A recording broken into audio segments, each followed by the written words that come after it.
Selamat siang, saya Jazuli, Kepala Resort Urban Praktis. Dalam hal ini jabatan di Balai adalah sebagai penyuluh kehutanan pertama di Balai Taman Nasional Ujung Kulon. Warahmatullahi wabarakatuh. Nama saya Nia Komarudin, saya 29 tahun dan sekarang saya bekerja sebagai Kepala Urusan Keuangan di kantor pemerintah Desa Ujung Jaya. Salah satu desa penyangga dari Taman Nasional Ujung Kulon yang memang berlokasi berbatasan erat sekali dengan Taman Nasional Ujung Kulon. Wabarakatuh. Nama saya Yaya Jakaria. Usia saya saat ini 51 tahun dan saya bertempat tinggal di Desa Ujung Jaya atau tepatnya di Kampung Cikaung Desa Ujung Jaya yang berbatasan atau daerah penyangga Taman Nasional Ujung Kulon. Assalamualaikum warahmatullahi wabarakatuh. Nama saya Irfan, bisa dipanggil Kipong. Saya tinggal di Desa Penyangga, kawasan Taman Nasional Ujung Kulon, tepatnya di Desa Cigorondong.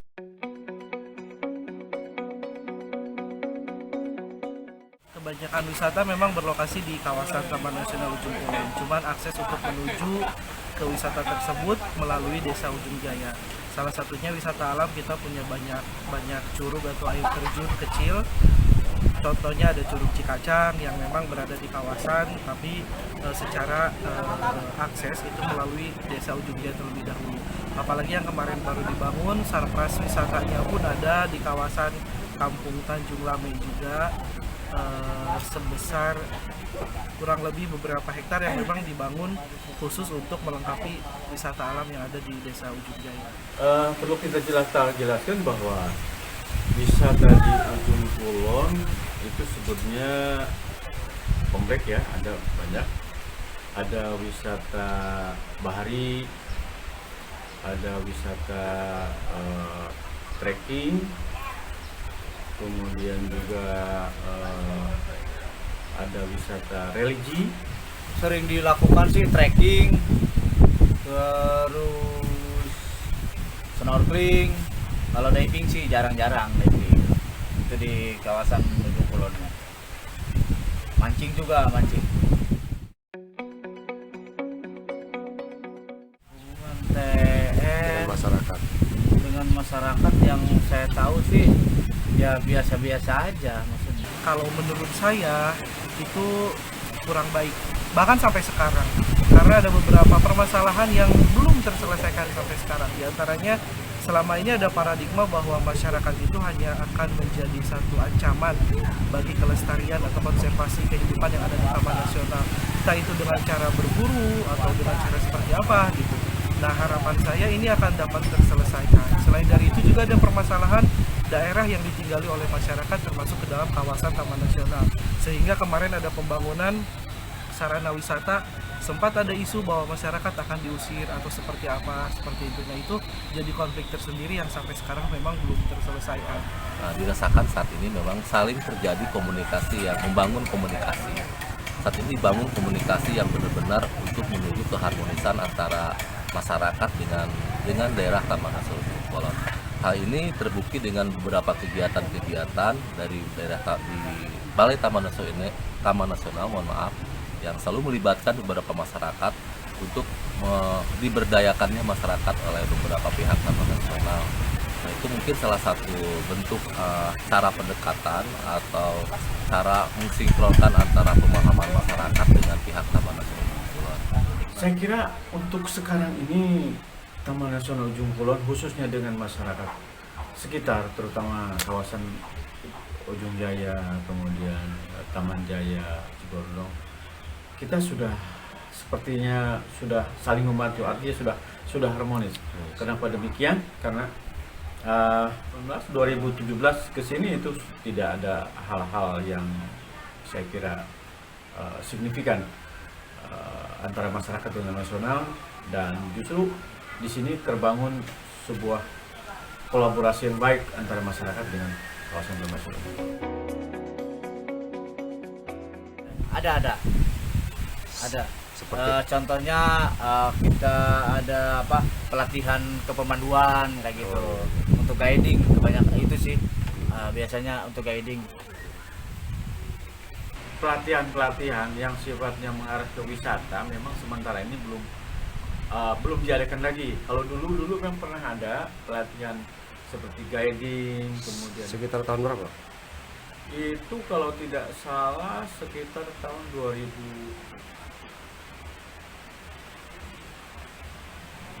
2016 ya, antara 2015 dan 2016 lah itu. Ya, seperti pelatihan kuncen, kemudian juga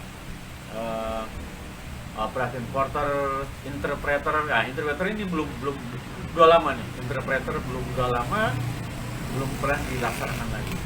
Dan ini saya kira mudah-mudahan ke depan kegiatan wisata ini dengan misalkan berakhirnya corona dan bisa eksis kembali, dan Balai sendiri bisa mengalokasikan untuk kegiatan tersebut. Dampak negatif dan positifnya dampak positif bagi masyarakat, dampak negatif bagi kawasan itu apa Pak? Kira-kira? Dari segi apa? Dari wisata. Saya kira dampak positif yang ditimbulkan dari wisata terhadap masyarakat, sedikit banyaknya terbantu artinya menambah penghasilan, juga mereka bisa menambah wawasan, terkadang berkenalan dengan anak mahasiswa, berkenalan dengan orang dari kota. Sejauh yang saya tahu selama saya bekerja di kantor desa, memang upaya dari Taman Nasional sejauh ini hanya membentuk Pokdarwis saja atau kelompok sadar wisata. Cuman untuk peningkatan kapasitasnya ataupun pelatihannya yang dalam kategori meningkatkan SDM pengetahuan tentang kepariwisataan itu memang masih sangat kurang sekali kalau menurut saya. Karena saya bekerja di kantor desa sudah kurang lebih 3 tahun dan belum pernah ada semacam satu pun pelatihan tentang kepariwisataan untuk masyarakat kita sendiri, khususnya dari Taman Nasional.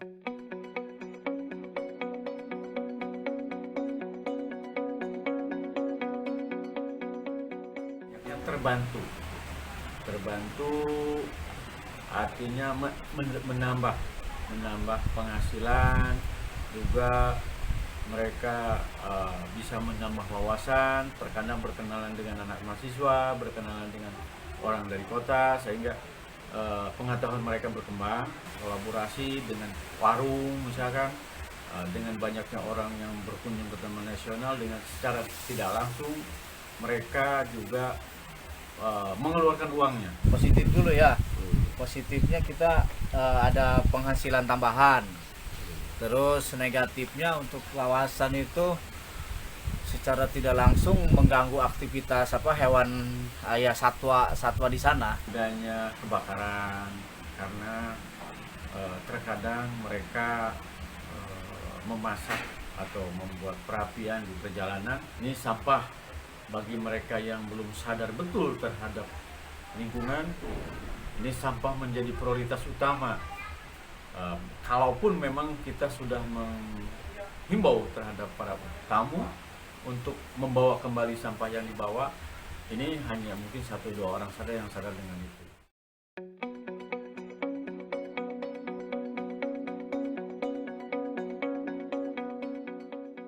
Saat ini memang tantangannya masih diregulasi saat ini ya, karena memang ini baru kerjasama, kemudian baru tanda tangan MOU, maka tantangan kedepannya adalah bagaimana membuat sebuah formula regulasi yang tidak tabrak-tabrakan dengan peraturan pemerintah daerah, peraturan Kementerian Lingkungan Hidup, juga dengan pihak Taman Nasional. Nah, saat ini juga kami sudah menjalin komunikasi dengan pihak lembaga lembaga Tamak Udang yang sudah memberikan ruang kepada kami, terutama untuk Desa Ujung Jaya, agar sebagian kecil dari daerah itu tidak akan dijadikan sebuah area pertamakan, tapi akan dijadikan sebuah restorasi mangrove yang kedepannya akan dijadikan sebuah destinasi wisata. Kita mengalami kesulitan terhadap para pengunjung ilegal yang memang notabene mereka niatnya wisata religi, tetapi di dalam dia punya maksud lain, seperti masih adanya pencurian burung, masih adanya pencurian biota laut.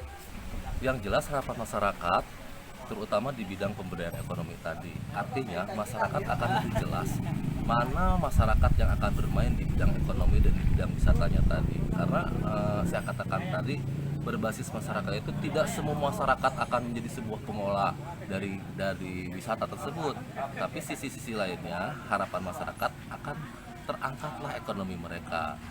Bisa sih bukan pengelolaan ya, pengelolaan wisatanya itu oleh masyarakat semua. Contohnya yang di titik-titik tempat wisata kayak Cigenter, Kanoing dan lain itu pengen kami itu udah dikelolanya sama masyarakat. Wakil dari pemerintah desa untuk Taman Nasional mungkin semua staf ataupun semua pegawai yang ada di Taman Nasional itu lebih bisa lagi mengayomi masyarakat dan juga lebih tahu bagaimana cara memposisikan masyarakat yang ada di daerah penyangga Taman Nasional Ujung Kulon. Keduanya antara masyarakat maupun dengan Taman Nasional itu bisa lebih sinergi lagi, dan ini akan terwujud apabila memang salah satu faktornya semua staf ataupun pegawai ataupun SDM yang ada di Taman Nasional Ujung Kulon itu lebih tahu bagaimana cara memperlakukan dan juga memberdayakan masyarakat. Berharap semoga ada sebuah kerjasama yang harmonis, peningkatan kerjasama yang harmonis antara masyarakat dengan Taman Nasional agar menimbulkan dengan keharmonisan tersebut dapat meningkatkan khususnya penghasilan. Jadi masyarakat bisa merasakan manfaat akan keberadaan Taman Nasional Ujung Kulon, akan timbul sebuah upaya dalam hal ini pelestarian terhadap Taman Nasional itu sendiri.